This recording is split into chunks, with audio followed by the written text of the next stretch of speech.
Class 10 life science চতুর্থ অধ্যায় অভিব্যক্তি অভিযোজন। তোমরা সবাই মন দিয়ে শোনো আর লেখো, সবাই লাইক অ্যান্ড সাবস্ক্রাইবটা দিয়ে দাও। মৌমাছিদের বার্তা আদান প্রদান কৌশল সংক্ষেপে লেখো।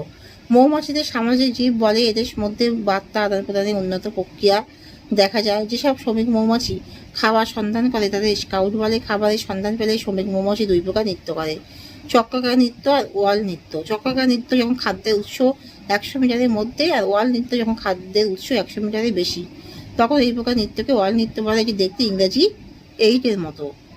উটের জলক্ষয় কমানোর দুটি অভিযোজনগত বৈশিষ্ট্য উল্লেখ করো। উটের জলক্ষয় কমানোর দুটি বৈশিষ্ট্য হলো এদের চামড়া রোমযুক্ত এবং পুরু আবরণী দ্বারা আবৃত থাকে, ফলে বাষ্পীভবন কম হয়।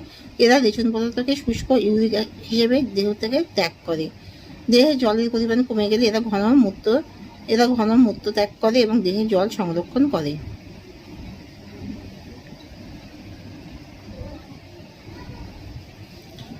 তাহলে সমস্ত অঙ্গ কাকে বলে? যেসব অঙ্গ উৎপত্তি ও গঠনগতভাবে এক কিন্তু কার্যগতভাবে আলাদা তাদের সমস্ত অঙ্গ বলে। যেমন পাখির ডানা, মানুষের হাত। পাখির ডানা মানুষের হাত। জৈব অভিব্যক্তি কাকে বলে? যে মন্থর অথচ গতিশীল প্রক্রিয়ার মাধ্যমে পূর্বপুরুষ অর্থাৎ উদংশীয় সরল জীব থেকে নতুন ধরনের অপেক্ষাকৃত জটিল জীবের উদ্ভব ঘটে, তাকে জৈব অভিব্যক্তি বলে। দুইটি জীবন্ত জীবাশ্ম উদ্ভিদের উদাহরণ দাও। জীবন্ত জীবাশ্ম উদ্ভিদ সাইকাস, গিঙ্গো বাইলোবা। বায়োজেনেটিক সূত্র কাকে বলে? হেকেল বায়োজেনেটিক সূত্রের প্রবক্তা।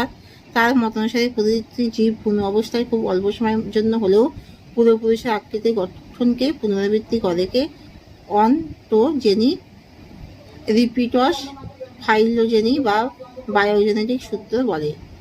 জীবাশ্ম কাকে বলে? জীবের সম্পূর্ণ দেহ বা দেহের কোনো অংশ লক্ষ লক্ষ বছর ধরে পাললিক শিলাস্তরে চাপা পড়ে থাকার ফলে জীবের সামগ্রিক বা দেহাংশের ছাপ বা ছাঁচ সংরক্ষিত হয়ে থাকলে তাকে জীবাশ্ম বলে। ভেনাস হৃৎপিণ্ড কাকে বলে? মাছের হৃৎপিণ্ডে সর্বদা কার্বন ডাই অক্সাইড সমৃদ্ধ রক্ত প্রবাহিত হয়, তাই মাছের হৃৎপিণ্ডকে ভেনাস হৃৎপিণ্ড বলে। অপসারী অভিব্যক্তি কাকে বলে?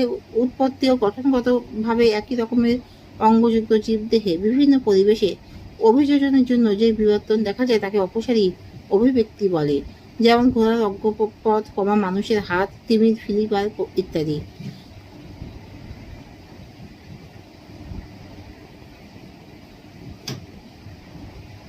জীবান্ত জীবাশ্ম কাকে বলে? যে সকল জীব বহু বছর ধরে কোনো রকম পরিবর্তন ছাড়াই পৃথিবীতে বেঁচে আছে অথচ তাদের